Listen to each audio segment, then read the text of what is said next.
नमस्कार दोस्तों, आज हम पढ़ेंगे मध्य प्रदेश की मिट्टी। बेसिक टॉपिक है और बहुत ज़्यादा इजी है। पेपर में इससे रिलेटेड एक क्वेश्चन फिक्स है कि आता ही है। तो मध्य प्रदेश का सबसे पहले तो आप ये मैप देखेंगे। मैप के थ्रू यदि आप पढ़ाई करते हैं तो वो चीज़ें आपको जल्दी दिमाग में विजुलाइज हो जाती हैं।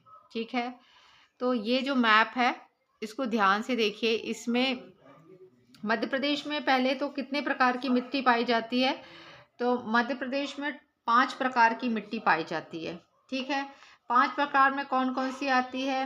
काली मिट्टी आती है, लाल और पीली मिट्टी आती है, जलोढ़ मिट्टी आती है, कछारी मिट्टी आती है तथा मिश्रित मिट्टी आती है। तो काली मिट्टी को भी 3 डिफरेंट उसमें बांटा गया है, मतलब काली मिट्टी के भी सब पार्ट्स हैं। ठीक है, उसमें पहली आती है साधारण काली मिट्टी, दूसरी आएगी गहरी काली मिट्टी और तीसरी आएगी छिछली काली मिट्टी। ठीक है, तो पहले तो हम इस पूरे मैप को समझने की कोशिश करेंगे कि जो जलोढ़ मिट्टी है जो मध्य प्रदेश में ऊपर की ओर, ऊपर मतलब कि ऊपर क्या होता है, एक होता है ना ईस्ट वेस्ट नॉर्थ साउथ, तो ये ऊपर क्या है, उत्तर की दिशा है। उत्तर में आपको पता है मेनली कौन कौन से जिले आते हैं? मुरैना आता है, भिंड आता है, ग्वालियर आता है। आप यदि किसी भी एग्जाम की तैयारी कर रहे हैं किसी भी स्टेट की, तो आपको जिले की जो स्थिति है मैप में वो पता होनी चाहिए कि कौन सा जिला किस दिशा में है। उत्तर के जिले, दक्षिण के जिले, पश्चिम के जिले, पूर्व के जिले।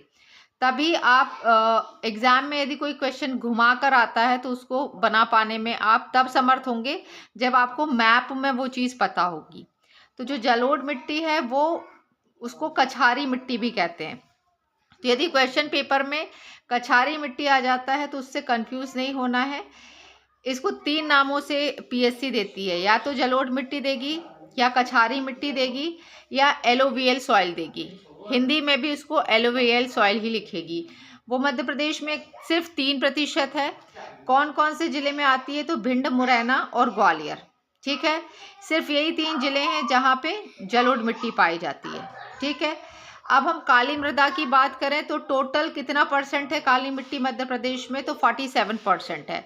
47% में भी 37% साधारण काली मिट्टी है, गहरी काली मिट्टी है 3.5 और छिछली काली मिट्टी है 7%। इन सब चीज़ों का जब आप टोटल करेंगे तो 47 आ जाएगा। तो आपको पता होना चाहिए कि साधारण काली मिट्टी इस क्षेत्र में है, उसके बाद गहरी काली मिट्टी है, फिर छिछली है। ठीक है, अब हम पूर्व दिशा की ओर चलते हैं। तो पूर्व दिशा में लाल पीली मिट्टी पाई जाती है। तो द एंटायर बघेलखंड, तो की फैक्ट्स याद रखिएगा कि the entire Baghelkhand region including Balaghat, Mandla, Dindori, Shahdol have a red and yellow soil. और जो लेटराइट मिट्टी है वो सबसे, आप देख रहे हो, दक्षिण पूर्व में है। ठीक है, लेटराइट मिट्टी। तो ये मैंने सिर्फ आपको मैप में समझाया है। अब हम थ्योरिकल भी देख लेते हैं। तो मध्य प्रदेश की मृदा काली मिट्टी है, लाल पीली मिट्टी है, जलोढ़ मिट्टी है, मिश्रित मिट्टी है और लेटराइट मिट्टी है।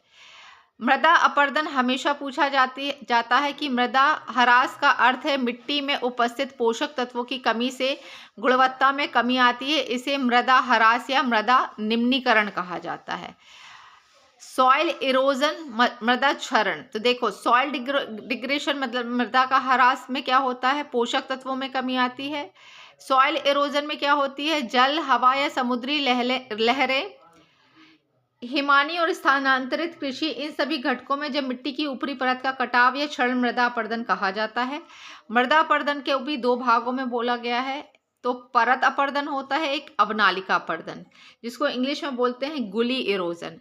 पेपर में हमेशा इससे ही क्वेश्चन आता है। ये जो है ना अवनालिका अपरदन, जब बहते हुए जल द्वारा मिट्टी को काटकर गहरी नालियों में निर्माण होता है। तो इसके लिए हमारे यहाँ कौन सी नदी फेमस है? चंबल नदी। ठीक है, ये हमेशा अवनालिका अपरदन का सबसे प्रमुख कारण है, चंबल क्षेत्र का अवनालिका अपरदन। और परत अपरदन में आप देखोगे तो पश्चिम भारत का परत अपरदन इसका उदाहरण है।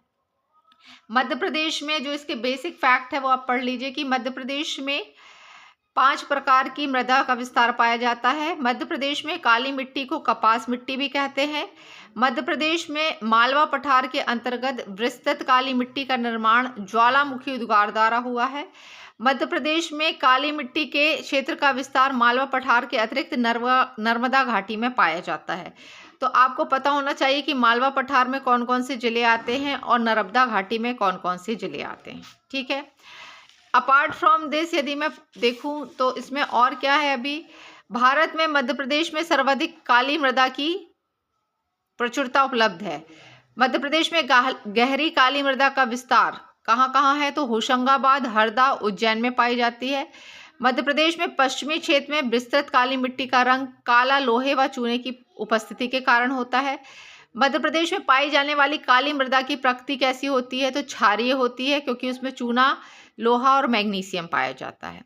अब काली मृदा में रसायन की उपलब्धता है, इतना डीप तो नहीं आएगा, बस ये आपको पता होना चाहिए कि काली मृदा में कौन कौन से पोषक तत्व पाए जाते हैं, तो नाइट्रोजन, कार्बन, लौह ऑक्साइड और मैग्नीशियम। ठीक है, ये इसके रासायनिक तत्व हैं। मध्य प्रदेश में मध्यम एवं उथली काली मृदा का विस्तार मालवा पठार के अतिरिक्त किन क्षेत्र में पाया जाता है, तो निर्माण क्षेत्र में। अब हम दक्षिणी बुंदेलखंड क्षेत्र साधारणतः काली मृदा पाई जाती है, तो दक्षिणी बुंदेलखंड में क्या क्या आएगा, सागर, नरसिंहपुर और दमोह। मध्य प्रदेश में बीहड़ की समस्या के निदान के लिए केंद्र सरकार द्वारा सर्वप्रथम वर्ष 1971 में कार्य योजना बनाई गई, जिसे ग्रीन एग्रीकल्चर प्रोजेक्ट कहा गया। मध्य प्रदेश के पूर्वी भाग में लाल पीली मिट्टी का विस्तार है। आप दिशा से पढ़ेंगे तो जल्दी याद होता है। पूर्वी भाग में लाल पीली मिट्टी आती है जो पूरा बुंदेलखंड कवर करती है। मध्य प्रदेश में धान की खेती के लिए सबसे उपयुक्त कौन सी मिट्टी है, लाल पीली मिट्टी, है ना। तो धान के लिए आपको पता है बालाघाट का जो चावल है उसको जीआई टैग मिला हुआ है, क्योंकि वहाँ का जो चावल है वो बहुत ज़्यादा फेमस है। तो बालाघाट में पाई जाती है लाल पीली मृदा, ये आपको पता होना चाहिए। अपार्ट फ्रॉम दिस हम देख सकते हैं कि मध्य प्रदेश में पाई जाने वाली लाल पीली मृदा का रंग पीला किस कारण से होता है, तो फेरिक ऑक्साइड के कारण होता है। ठीक है, मध्य प्रदेश में लेटराइट मिट्टी का विस्तार छिंदवाड़ा जिले में पाया जाता है। अब हम कुछ बेसिक फैक्ट्स पढ़ लेते हैं कि कपास एवं सोयाबीन काली मृदा में होता है, धान एवं गन्ना लाल पीली मिट्टी में होता है, काफ़ी व चाय जो है वो लेटराइट मृदा का फसल है, और सरसों व राई जलोढ़ मृदा में होता है। सरसों व राई को याद रखने के लिए आप देखोगे कि पंजाब में सरसों का साग खाया जाता है। तो पंजाब में मतलब पूरा उत्तर भारत में सबसे ज़्यादा कौन सी मृदा पाई जाती है, तो जलोढ़ मृदा पाई जाती है। काली मृदा को और किस नाम से जाना जाता है, तो रैगुर मृदा। जलोढ़ मृदा को और किस नाम से जाया जाता है, तो दोमट मृदा। लाल व काली मृदा को लाल रेतीली मृदा भी कहते हैं, और लेटराइट मृदा को लाल बलुई मृदा भी कहते हैं। जलोढ़ मृदा की प्रकृति उदासीन होती है। मध्यम अम्लीय मृदा का पीएच मान 4.5 से 5.5 होता है। कम, मध्यम और अत्यधिक। अगर मिट्टी अम्लीय है तो सुधार के लिए चूने का प्रयोग लाभदायक है, और अगर मिट्टी क्षारीय है तो सुधार के लिए जिप्सम का प्रयोग लाभदायक होता है। ये बेसिक फैक्ट्स हैं जो आपको पता होने चाहिए। ठीक है, ये मैंने मेंस के लिए नोट्स बनाए थे, उसी से मैं आपको पढ़ा रही हूँ। ठीक है, तो black soil chemically the black soil is rich in iron, lime, magnesia और alumina and very small quantity of potash। काली मृदा में फास्फोरस, नाइट्रोजन और जीवाश्म नहीं होता। एलुवियल सॉइल में क्या होता है, पोटाश अधिक होता है और फास्फोरस नहीं पाया जाता है।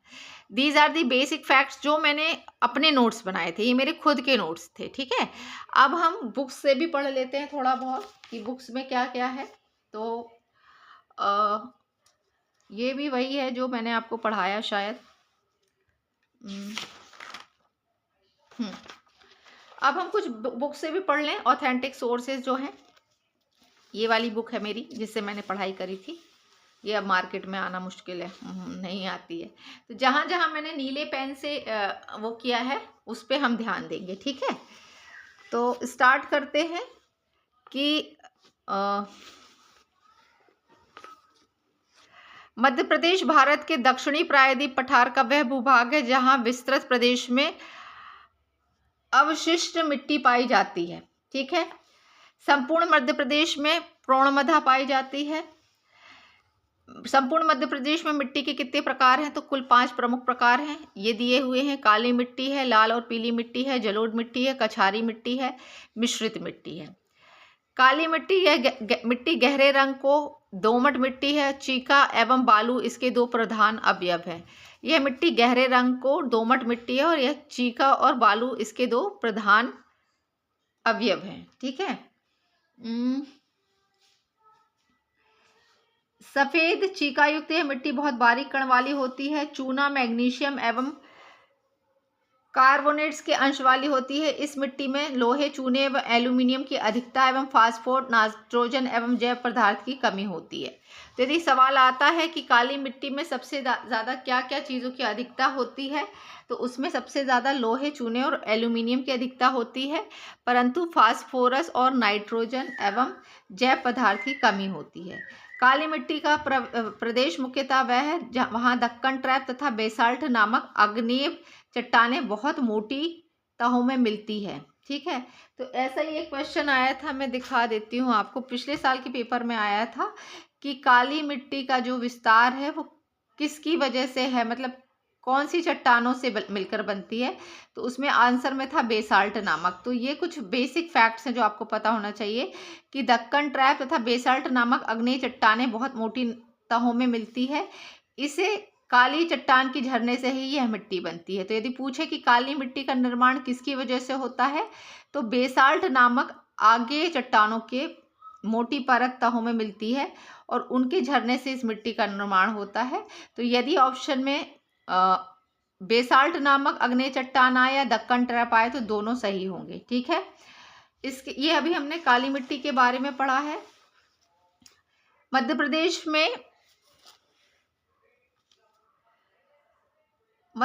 में यह मिट्टी सतपुड़ा के कुछ भाग, नर्मदा घाटी एवं मालवा के पठारी भागों में मिलती है। ये मैं आपको बता चुकी हूँ। ये इसके 3 वो है, गहरी काली मिट्टी, साधारण गहरी काली मिट्टी, छिछली मिट्टी। लाल और पीली मिट्टी के बारे में यदि कुछ विशेष इसमें दिया है तो इसमें भी देखिए वही दिया है कि मध्य प्रदेश के संपूर्ण पूर्वी भाग अर्थात बघेलखंड में कौन सी मिट्टी पाई जाती है, तो लाल व पीली मिट्टी पाई जाती है। सामान्य रूप से लाल और पीली मिट्टी साथ साथ पाई जाती है तथा लाल रंग लोहे के कणों के ऑक्सीकरण के कारण होता है। अधिकतर यह हल्की बालुई मिट्टी है, किंतु कभी कभी भारी चिकनी और दोमट मिट्टी के प्रदेश भी हैं। इसमें यदि कुछ मेन फैक्ट है पढ़ने लायक तो ऐसा कुछ खास दिया नहीं है। जलोढ़ मिट्टी के बारे में पढ़ लें तो मध्य प्रदेश के उत्तर पश्चिमी भाग में मुख्यतः मुरैना, भिंड, ग्वालियर तथा शिवपुरी जिलों में यह पाई जाती है। कछारी मिट्टी की बात करें तो बाढ़ के दौरान नदियों द्वारा अपने अववाह तंत्र में बिछाई गई मिट्टी कहलाती है कछारी मिट्टी। ठीक है। इस मिट्टी में गेहूं, गन्ना, कपास आदि फसलें होती हैं। मध्य प्रदेश में भिंड, मुरैना, ग्वालियर, चंबल और इसकी सहायक नदियों द्वारा यह मिट्टी लाई जाती है। कछारी मिट्टी का विस्तार जो है वो भिंड जिले की गोहद, भिंड तथा ये है। ठीक है। इसे आप जूम करके या पॉज लेके एक बार देख लीजिएगा। ठीक है। मुझे तो नहीं लगता कि नहीं दिख रहा होगा जहाँ तक। ये बिगिनर्स के लिए मैं बनाती हूँ जिनके पास बहुत सारी बुकों का भंडार नहीं है, तो उन्हें संतुष्टि हो जाए ये बात सिद्ध करने के लिए कि हर किताब में वही चीज़ दी है, कुछ अलग नहीं दिया है। तो किसी एक बुक को लेकर चलें और उसी को ध्यान से पढ़ें। और मैं आपको बता दूं कि जो भी विद्यार्थी असिस्टेंट रजिस्ट्रार 2026 की तैयारी कर रहे हैं तो मेरा एक और चैनल है @MPPSC असिस्टेंट रजिस्ट्रार का, वो मैंने डिस्क्रिप्शन में डाल दिया है। आप वहाँ जाकर उसको ज्वाइन करें और असिस्टेंट रजिस्ट्रार की तैयारी भी कर सकते हैं। ठीक है।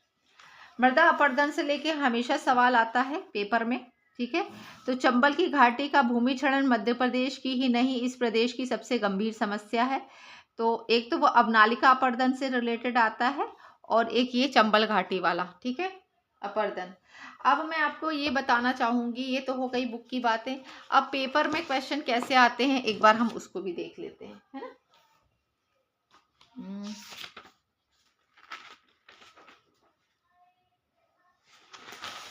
ये है दृष्टि IAS की बुक। ठीक है, इससे मैंने तैयारी करी थी।